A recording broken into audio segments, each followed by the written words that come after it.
খুব সম্প্রতি নারায়ণগঞ্জের বন্দর উপজেলার ঢালি বিরিয়ানি বেশ জনপ্রিয়তা পেয়েছে।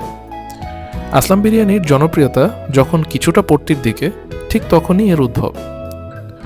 নৌকা বা ট্রলারে শীতলক্ষা নদী পার হয়ে 20 টাকা মেশিন রিক্সা ভাড়ায় পৌঁছে যাওয়া যাবে বন্দর রেল লাইন মোড় অর্থাৎ বাস স্ট্যান্ড সংলগ্ন ঢালি বিরিয়ানিতে।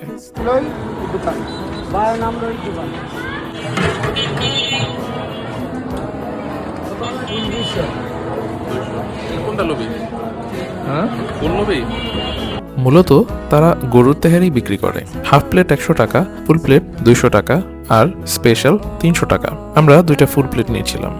দেয়ালে টানানো ছবিতে ঢালি সাহেবকে দেখা যাচ্ছে, আর এই যে তার বিরিয়ানি।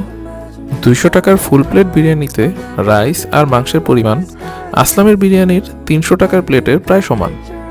আর টেস্টের কথা বলতে গেলে একেবারে অসাধারণ।